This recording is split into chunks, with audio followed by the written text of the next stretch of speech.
This is how designers use AI without actually losing their taste. All of you must have used some sort of vibe coding tool just to end up with a generic website that doesn't even have the basic functionality. So today I'll show you how you can use Gemini to create a website that actually looks good. Here's the key idea. Before even touching your AI, you need to ask yourself two questions. The first question is, who is this website for? What's your target audience? And the next question should be, what must my audience feel when they land on my website? So this clarity matters because AI can only execute directions. It can't invent intents. So let's get started with our video. The tool we'll be using for vibe coding today is aura.build. This website is able to give you web pages that look straight out of Pinterest and Dribble, which brings us to our second step, which is to collect visual references. Aura allows you to add in reference images. So choose a website of your choice,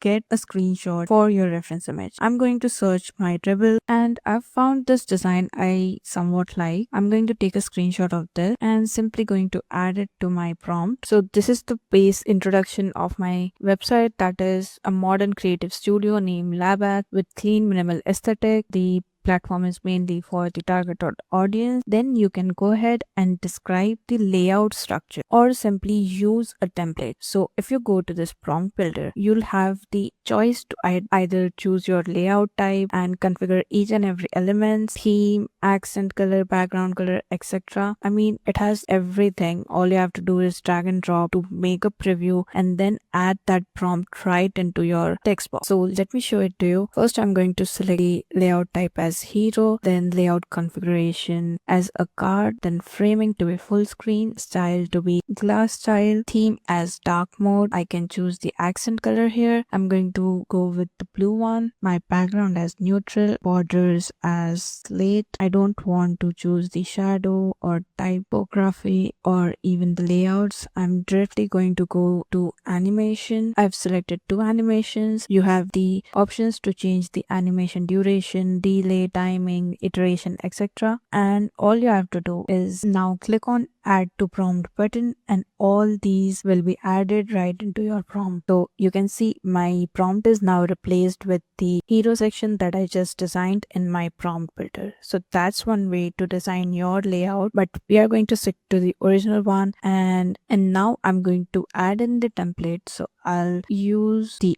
@rate option. So adapt from the template and then you can attach it by going here and selecting the template that you want to use in your design. So I'm going to be using this one. You have a little preview option for this as well. So here you can see my template is attached. So that's it. You have your template right here, your reference image as well as your prompt. All you have to do is hit enter and wait for it to create the website for you. So this is the generated website and you can see it has multiple sections with functional elements that have effects and animation. All in all, it looks great. But now if you want to have some changes made to this website, you can go from preview section to the design section where each and every element of your website is now an editable element. All you have to do is click on it. You can change the text from here. You have multiple options like typography, appearance changes that you can make right in here. So if you're someone who doesn't know anything about coding, this UI is perfect for you because you don't have to actually go and change the code itself. You just have to make changes right in this UI here and it will be reflected on your website. So let me change the color of this button to show you how exactly it works. So here the color is white, so I can go ahead and change it to something else like this color right here and you can see the changes immediately been made. But make sure once you have made changes to your website, you have to save it.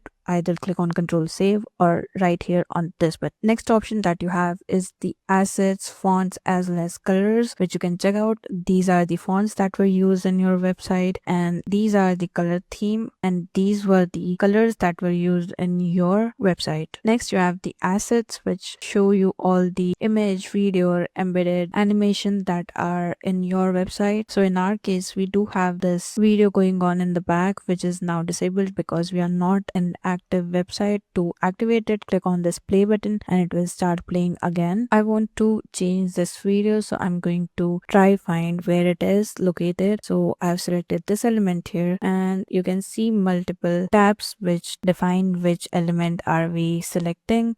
So you can see this canvas element which I think has the video. So I'm going to click on this layers option, tap on to this canvas layer, and I'm going to click on this replace option. I'm just going to delete it for now, and now I'm going to go back to assets, and here let me close this canvas layer and go back to my assets, and in embeds you can see these components which will appear behind your background. So I'm going to choose one of these embeds to add into my website. This is the component that I'm going to be using. You can even change a few appearance setting of the component here, like the hue that will change the color of the component like this, and you can blur it as much as you want, the saturation, the masking, etc., to change the appearance of your component. So this is what I'm happy with, and you can see apart from that everything looks fine to me. If you have some changes for specific section or specific card, let's say, so you can go ahead, select the section and use the prompt option to make changes to this specific section only. So let me ask it to recreate the section in a way that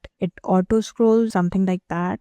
So it did add in another card but is not able to scroll. I guess there are some issues, but let's leave that. And now let's check out our option to export this design after we have made such a beautiful website. So the first option is to export this using HTML. So simply copy it either or download it as an HTML, or you can even publish this right in this Aura build and it will give you a custom URL. It will generate a title, and all you have to do is click on this publish button and your website would be live on this page right here. So that was it. The bottom line is, if you want better AI website, don't prompt faster, just think clearer. If this helped you, like and subscribe and comment what kind of website you want to build next.